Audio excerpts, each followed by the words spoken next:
And we're live here with the Duck Nerd Show. I'm Kevin. I'm Daniel. And as I said before, this is the Duck Nerd Show. On a sad note, we found out yesterday that the passing of Stan Lee, the iconic creator of one of the iconic creators of Marvel comics, and was involved heavily in the Marvel Cinematic Universe movies with his cameos and even writing and directing some of the movies. Yeah. So it was a sad day. He died at the age of 95, which, I mean, definitely can't say, he died before his time. Right. He lived a long life. A pretty long life, and surprisingly that he was able to, it's amazing that he was able to do so much at his age, and so that's great. Yeah. So that's cool. When I was in DC for Awesome Con, the year, was it the year Jason David Frank was there? I think so. So maybe about 2 years ago, Stan Lee was there. Oh, nice. So we did the Stan Lee Museum, but we couldn't pay to go see him. It was so expensive to go see him. I bet. But locked off, like you could not even see him unless you paid. Wow. So they had a chair set up in a room that you would go into, and it was, and if I had gotten there Sunday, he would have come out. He came out on Sunday to do an appearance with Jason David Frank because that's one of his favorite people. Oh, that's cool. So he came out to do some autographs with him. Nice.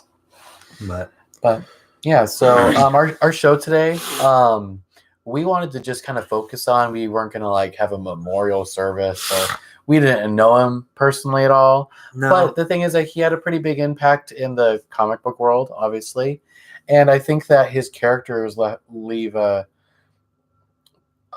almost a unbelievable or an unmeasurable amount of impact on people.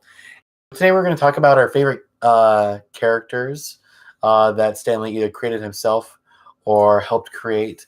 I don't know exactly how much work he put into each one of these characters. We know at least a little that he did. Yeah. So his hand was involved. Yeah. And so we'll just go down the list of a couple of them. I'll go through a few, and then and then I can. Sure. So I would say that probably one of the biggest ones was actually obviously Spider-Man. Spider-Man was huge. Stan Lee actually created Spider-Man. Yeah. From what I read. Yeah. So he is just unbelievable. Spider-Man is a character that is so relatable and yet so heroic. We look at somebody like... And a teenager. Yeah. We look at somebody like Superman, and he's super heroic. He does everything, he has all the powers, and he's just incredibly strong, but he's a little difficult to relate to. His character as a person, I'm not saying that he's a bad character, but he's harder to just see as a normal person ever. Spoilers, Superman's an alien. He is an alien. Putting that out so there. That is true. Makes it a little harder if you didn't know, what you should have, Krypton is not part of Earth. Oh, yeah. And out of every single iteration of Superman. Yeah. But Spider, he's a boy who just grew up wanting to, chasing after cute girls and trying to be a nice boy and a little outcastish. And so he means a lot to me, and I think he does to a lot of people. Well, I mean, it's also different, the different iterations they did of Spider-Man, where my first impression of Spider-Man was when I was watching the movies with Tobey Maguire. And that was where he was bitten by a radioactive spider, and he got the web slinger that was actually part of him, part of his body, which was not true. Right, yeah. He was bitten by the spider, and it gave him the climbing abilities and everything and the reflexes. But the web slinger actually was something that he created in a lab that was external part of the suit. Right, and that was showcased in the other two iterations. Yeah, the other two iterations, yeah. Yeah. And so, anyways, just Spider-Man really is, I think, probably the most iconic superhero that Stan Lee is associated with, and it would be hard not to mention why he's so amazing. One that we don't hear a lot about is Doctor Strange. Yeah. I mean, that Doctor Strange just came to light a couple years ago. Yeah. Wasn't really well known, but that was one of Stan Lee was also very heavily involved in and actually created the comics for Doctor Strange. And yeah.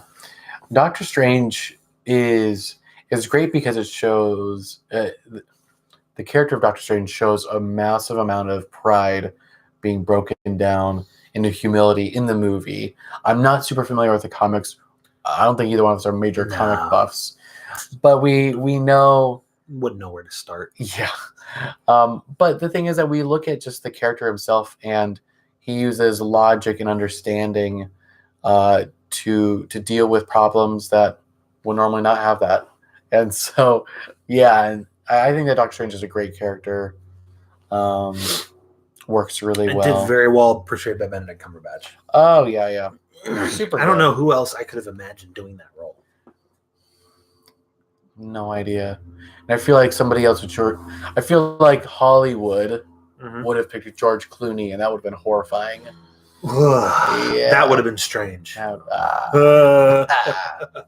Nice. So another one that I want to talk about is Magneto. I didn't know that one.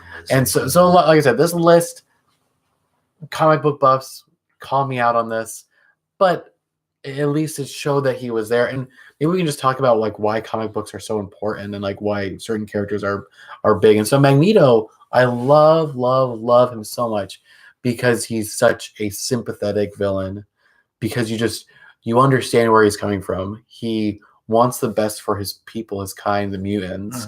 And the thing is that in reality, they're not supposed to be treated like different people, and he doesn't want them to be. But because humanity has treated mutants as different, he then is now retaliating. He's like, fine, if we're going to be different, then we need to be equal, or we need to show you that we're better because we're the evolution of humans. And so I really like Magneto, and he's also like super powerful and wicked cool. And anyways, yeah. And it was played by Sir Ian McKellen. Yeah, did wonderfully in that role. Yeah. And like the old 90s X-Men show, really good. I love the 90s outfit of Magneto. Like the red and helmet, purple, the cape. Just so all that. excessively 90s. Who's the new Magneto now? Oh, I know his name. Hold on. Look it up because it's going to kill me. I'm going on IMDb. Hold on. So let's see. Wait. Let me see here. I'm going to say X-Men. Bobison Evans or Poppity Johns. I'm just kidding. I don't know. Michael Fassbender. There it is. Shoot, I should know him. I like Michael Fassbender. I think he does a really great job portraying. Yeah, the pain and agony that you see in his character in the movies is really accurate to what he went through. Yeah, and then you see how it reflects into his violence, and you realize that it's not an excuse, but it's an explanation of why it happens. So another one that I want to go on into is just kind of some of the X-Men in general. Apparently had a strong role in Cyclops and Professor X. And for me, Cyclops, when I was younger, man, Cyclops was the man. That was my favorite. That was probably my favorite X-Men for a while. Cyclops, just because the eye thing. Yeah, just shooting giant laser beams out your eyes. That was a lot of fun. Thing. Yeah. And it was good. Professor X, I enjoy a lot because he played by Patrick Stewart. So good. And James McAvoy now. James McAvoy, also really good. He is a really versatile actor. Yeah, I mean, I still haven't seen Split yet. I gotta watch that. So good. Before Glass comes out. Yeah, you've seen Unbreakable though, right? Yeah. Oh, okay. Yeah. I saw Unbreakable when it came out. Yeah. Okay. But Professor X is an interesting character. I feel like he understands how flawed he is and how much he wants to help. Yeah, just wants to help. But I also remember what was the X-Men movie? It was after X-Men First Class.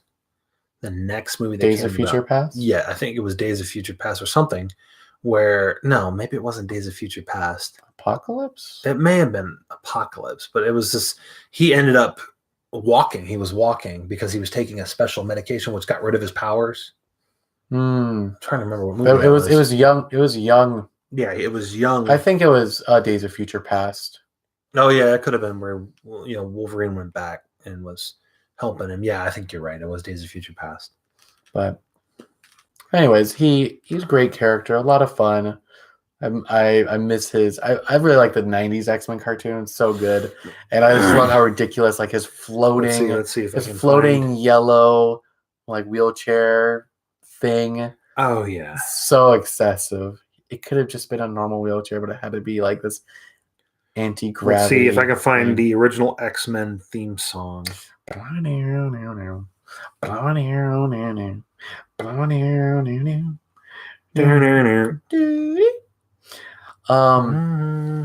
So I guess I have a list of other just superheroes that are meaningful to me. Maybe we'll just transition to this because we're going live and we didn't have much of a plan because we just wanted to talk about Stan Lee and superheroes in general. Yeah. So what's another impactful superhero or villain in you for you?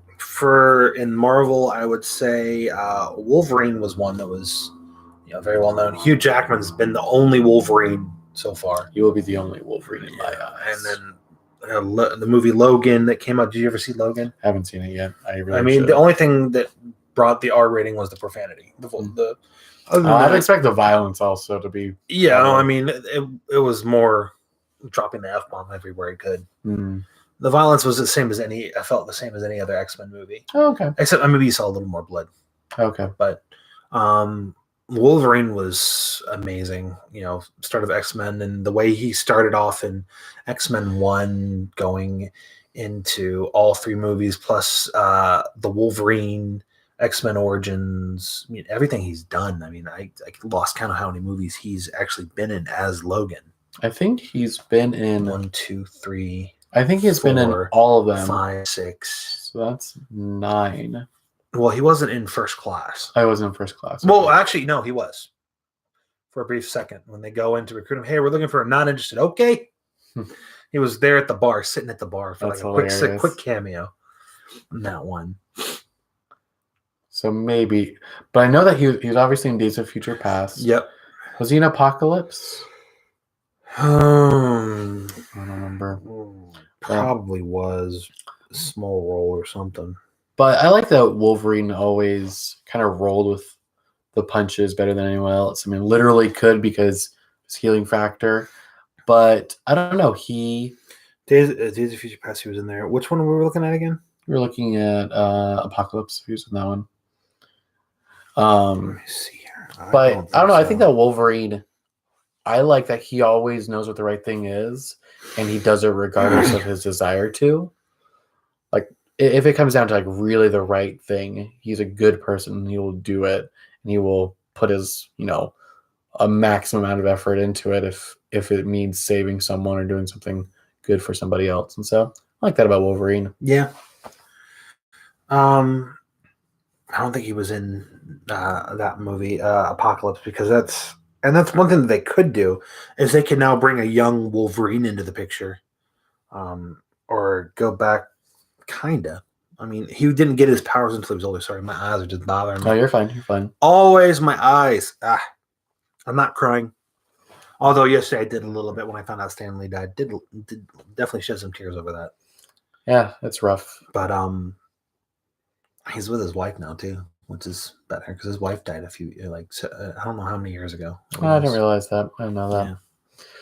Yeah. So another character that was really strong for me, actually, I'd say is Dr. Octopus. Oh, yes. The way he was portrayed. I would say even before Spider-Man 2, which was amazing. Mm-hmm. Whatever his name is, the actor, super good.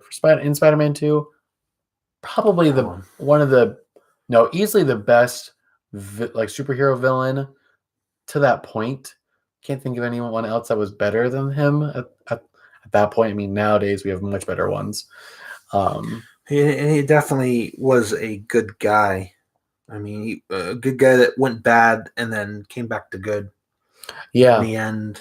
And even then, his bad wasn't even that terrible. He wasn't needlessly violent. He was just doing what he needed to stop Spider-Man and to do what he thought was best for the world. Yeah. And so it was Dr. Alfred Molina. I don't remember that name, but I know his face. I know he does well. Yeah. He was in The Sorcerer's Apprentice, I think, with Nicolas Cage. Oh, okay. Oh. Well, that movie was some wonky. But I enjoyed that. And then, like I said, even beforehand, I like Dr. Octopus because he was kind of that one character, that one bad guy that you were just kind of confused at what he was doing. He thought he knew what he was doing, but he's kind of silly. But in the movie, they basically had the mechanical arms are what took over. Yeah. And what brought out the bad in him when it fused with his spinal cord. Right, yeah. Which was by accident. Like the chip broke in the back and it just went berserk and had a mind of its own. Mm-hmm. And that's what gave him the alter ego of Dr. Octavius. Yeah. And Or so Doc Ock.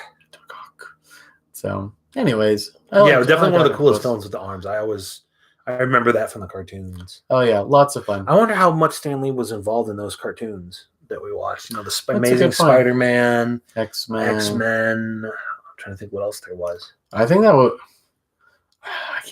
there was no Avengers one. No. No Fantastic Four, and even if there was, it'd be probably bad. No, there was a Fantastic Four cartoon. Okay. A long time ago. It was very old. And I think there was a live action thing a long time ago, too. So I have a totally spin-off question. Mm-hmm. So they made some old Marvel movies. I mean, they made a Thor and a Captain America and Hulk movies and the Hulk TV show. Yeah, they were terrible. Yeah. Abysmal. What do you think? Okay, aside from like cosmetics, because obviously nowadays we have CG that we can do a lot better things, and then costume design can be a lot more reasonable, and it's been adapted a lot more. Back then it was a lot more cartoony and silly. Do you think that there was anything else that modern day filmmaking makes it different than other stuff? Definitely the capability of the CGI that they have now compared to then. Yeah. Makes a difference. Not to mention, I mean, if the Avengers took place in the 80s, they would have had a completely different cast. And it would have been actually, I've seen posts about it where they have like Eddie Murphy as someone, Tom Cruise, Patrick Swayze. Like all these guys are brought in as different characters. I mean, Ralph Macchio would have been Spider-Man.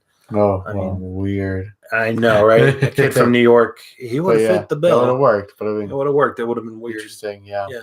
And it was like, I wonder how it would have turned out if the Avengers took place back in the 80s, and that's when the movies were made. Yeah. So, who is your favorite Marvel superhero?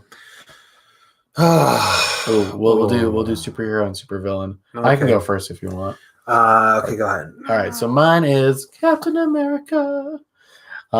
Because I don't know, I like his moral compass, and I like that he is very super. And I mean, he's very super. He does incredible stuff for being human. Man, and his shield is gonna hurt. Super dope. They actually lifted the shield that they used in the movie before. When I was at AwesomeCon, they actually had Captain America's shield. Oh yeah. So for $5, I got my picture taken with it, holding it, and I had my Captain America sweatshirt on, which had the hoodie that turned up to the mask. Oh, totally worth it. That's awesome. And then on the backside had the autograph from Winter Soldier and Agents of S.H.I.E.L.D. So that was really cool. Super awesome. That was cool. It pretty heavy? No, not at all. Oh, not at all. Not at all. Not at all heavy. I mean, I would expect it to be a little, but I'm like, you think it's more than like 5 pounds or less? God, I'm trying to remember. That was like 4 years ago. Okay. But I mean, it was. It was definitely. It was just like. It was just like, oh, okay. I thought it would be heavier than that. Okay, gotcha. Either that or I was really strong. One of these. Could have been either. Back in the day, right? Back in the day when I had muscles going out to here. Oh yeah. But yeah, Captain America. I like him. I like his attitude. I like the way that he does things, and that he has he has no problem doing what's right. And he, I mean, I think the movies portrayed him very well. I got into the comics for a while, and he was very similar. Very much, he's like, he has no, not like he has no self-regard, but he doesn't mind putting himself in danger to save others, even if it's at a big risk for himself. And so, yeah, that's mine. So, and then your favorite villain? My favorite supervillain, it's got to be.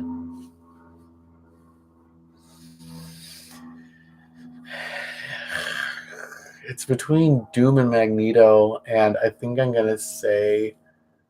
I think I just have to go with Magneto. Just those reasons I talked about before. He just has such a strong presence and a strong ability to be to sympathize with him. But then at the same time, when he starts making choices, you're like, nope, you got to go to jail, or we have to kill you because you're just going too far. And so I think that it's interesting. So my favorite hero, I have to say, would be probably the one on my shirt. That's Deadpool. He's the merc with the mouth, and he is just funny. But yet I just love the humor that Ryan Reynolds brings to the role of Deadpool. I mean, yes, it's Absolutely. not for kids to see, but we are going to go see Once Upon a Deadpool. Oh yeah, that'd be lots of And fun. rated PG-13 coming out in theaters in December. Lots of fun. It's gonna be good. And they kidnapped Fred Savage for that, so that they could do a Princess Bride reenactment scene where he's telling the story to Fred Savage in the bed. So good. Oh my gosh, I'm gonna be laughing my butt off. Yeah, It's gonna be so funny. Kids are not gonna understand. They're gonna be like, "Why is this so funny?" All the adults are gonna be cracking up. Oh yeah. Favorite villain? I would say it'd have to be. First one that came to my mind right now was Sabretooth. Yeah. Because and then you learn a lot about him being the brother of Wolverine, which I didn't even know. Yeah. And it just the way, because in the first Is X-Men that movie, comic book canon also? I don't know. That's I'm a good just question. curious. Because in the very first X-Men movie, they had like no interaction, like they were brothers or anything like that. Right. Yeah. But later on, then you find out that they were, and that was when a different actor came in. The guy who's in Ray Donovan.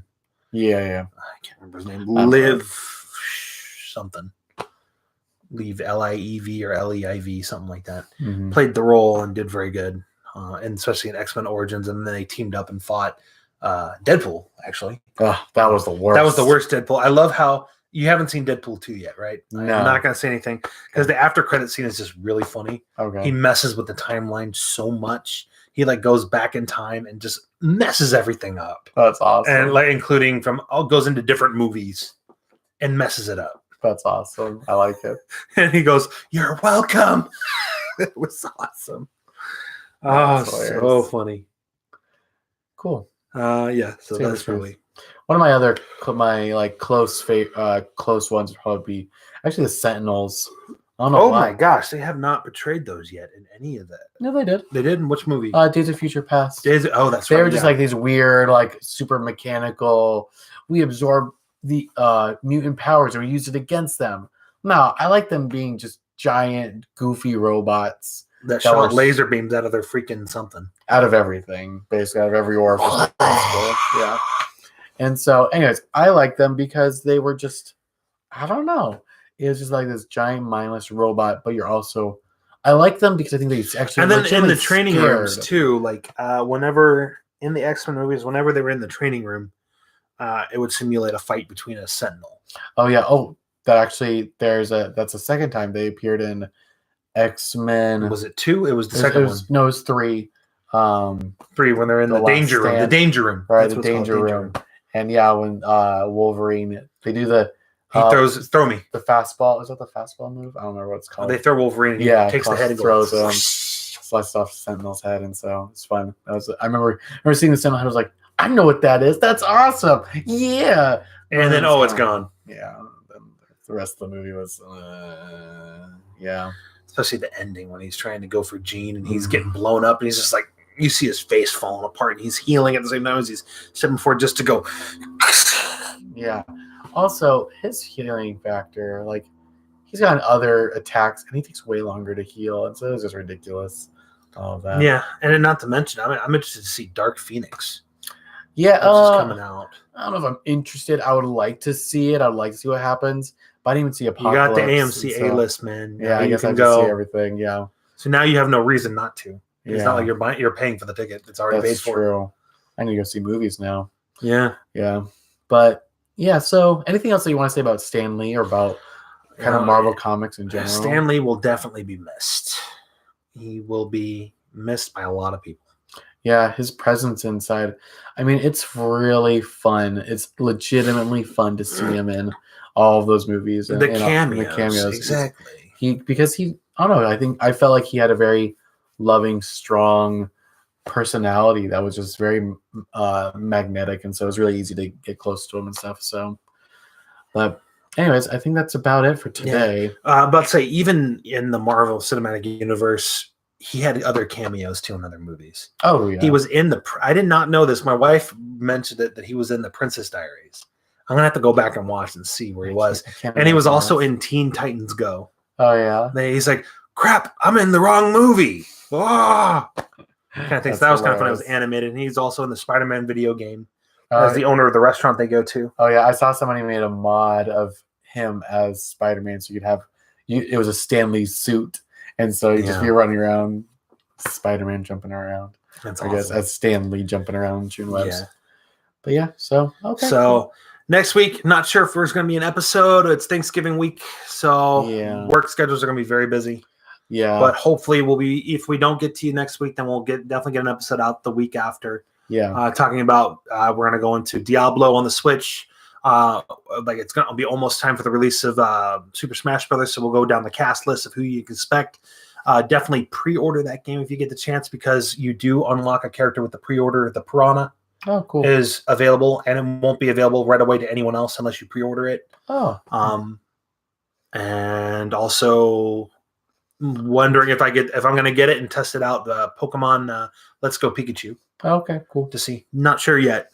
Yeah. But right now still trying to play through Spyro, which just came out, which is actually very interesting and good remaster. Nice. But we'll cover that more in the next episode. Cool. All right. Well, thanks for watching, guys, and we'll see you. Take care and have a happy Thanksgiving. Yeah, you too. Oh yeah, you too. You too. Bye, Kevin. Bye, Daniel. Bye. Yeah, this is what happens when we do things.